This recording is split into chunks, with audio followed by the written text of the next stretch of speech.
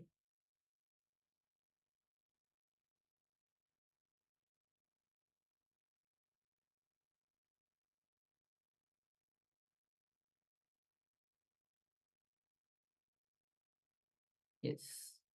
Yes, Nityanandam? thank you. Unit 1, Aya, thank you.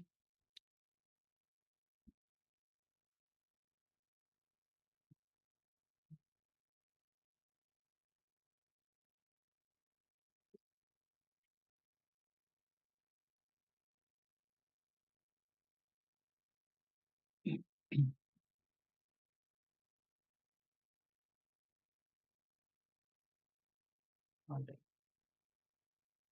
And also we have been joined by Maganampananda. Magarambananda. Please make sure that you rename yourself, Ma. Yes, you have, you're still labeled as iPad Maganampananda. I request you please rename yourself to your real name or to your spiritual name. And also please make sure that you are available in the camera frame itself, Ma. So we have received one sharing from Wave in Me. She says white ship number. Thank you, Ma, for sharing. Yes, thank you, Ma.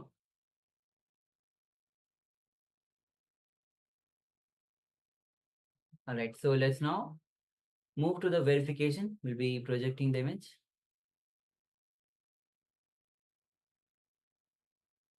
Yes.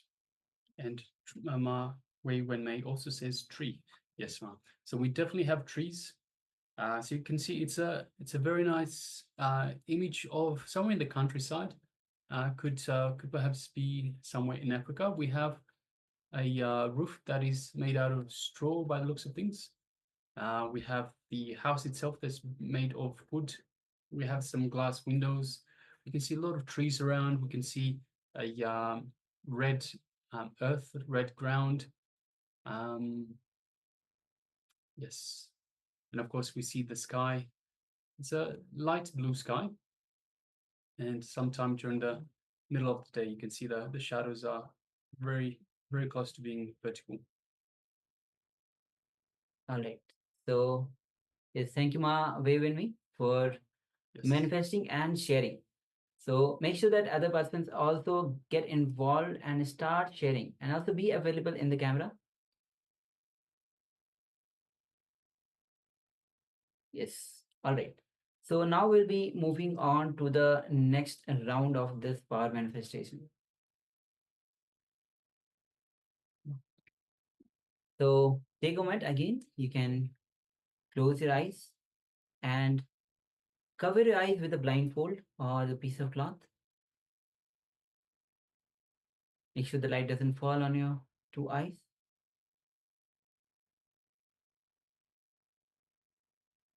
Visualize Swamiji in your inner space.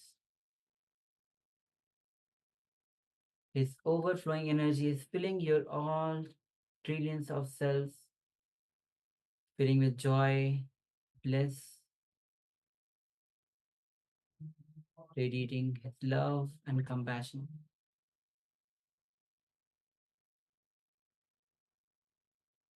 Feel his grace throughout your own body. Feel his presence.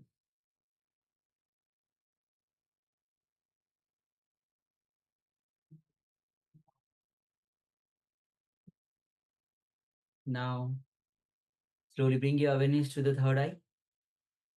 And through your third eye, gaze to Swamiji's third eye. And with the strong declaration to manifest this power, let's start chanting Mahavakya. Om Nityananda Paramashivoham. Om Nityananda Paramashivoham.